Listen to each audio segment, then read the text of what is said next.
Hey, what's up, everybody? This is D, MKD58 Media. Thank you so much for joining me for some more movie talk. Now, this is going to be a little bit of a different video because it's not going to truly be a review in the sense that I'm not going to give a final score for this. I basically just wanted to talk about this movie that's connected to the last review I just did, which was for Halloween 2018.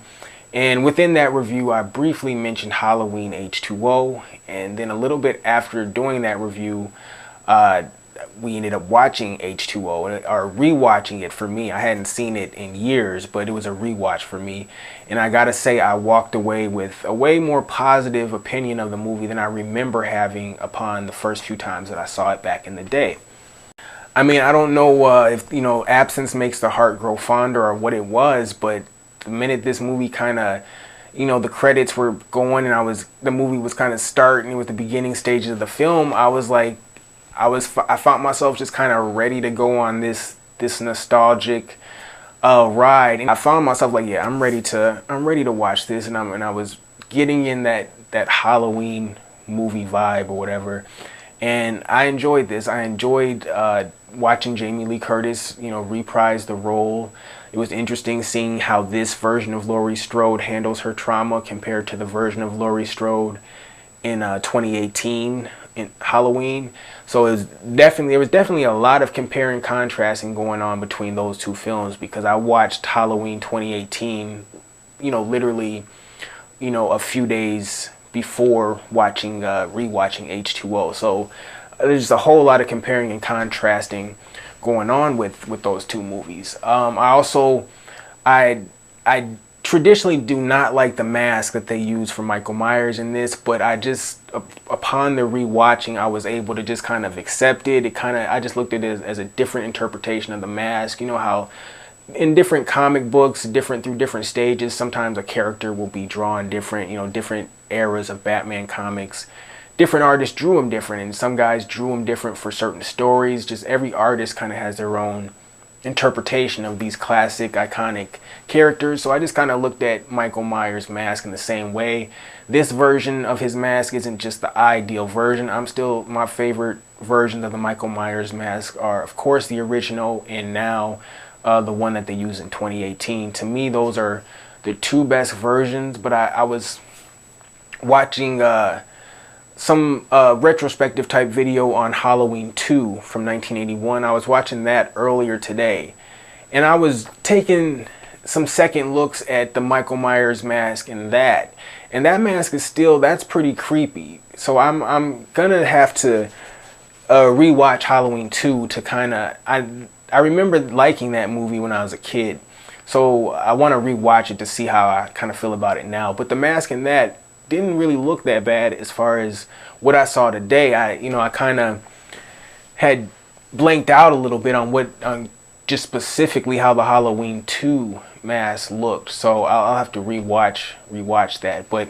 anyway, so the mask in H20 still not really my favorite aesthetically, and just comparing it to some of the other ones that I like, but I was able to accept it and enjoy it for what it was within the framework of this movie. So and also just this Michael Myers in general, it's just nothing's gonna touch the original Michael Myers. I believe it was portrayed by a guy named Nick Castle. I might be wrong on that. I'm pretty sure that's what it was, or that's who it was, excuse me. But so this guy in H20, he obviously can't touch the performance of the first one. So but he serves his kind of purpose. He portrays Michael Myers well enough for the film to accomplish what it needs, the effect that it needs to accomplish. I enjoyed the fact that it kind of took place in a kind of on a campus of sorts, or in a school setting after hours, because a large school building is very similar, or a large school building after hours is very similar to like a large hospital, or a large mansion, castle, an insane asylum, all these, even like an office building or whatever, all of these just like large structures that are typically bustling and busy during the day, and then after hours, those just these large expansive buildings that take up a whole block or whatever, for them to be empty, they can be very eerie and cinematic places. So I like the idea of where the movie was set. Obviously, I mean, there's things that could have been done that they didn't. There's all types of setups and things that could have been done with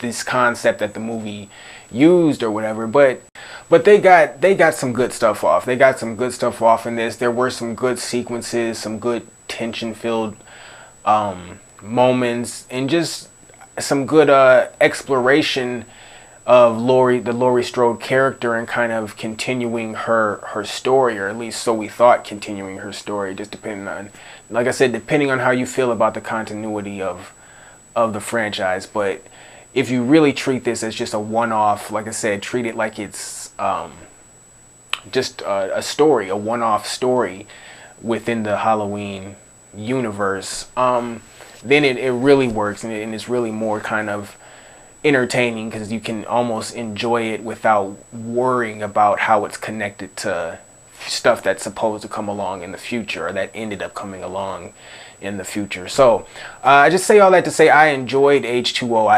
I'm not, like I said, I'm not going to give any type of score for this. This is not a review. It's just I wanted to take the time out to actually give the movie some sort of level of props and appreciation for giving me some entertainment that was, you know, kind of unexpected the other night. I didn't think I was gonna enjoy it as much as I did. I didn't think it was gonna be, you know, quite as good. I don't remember enjoying it that much the first time I saw it. So kind of threw me for a loop.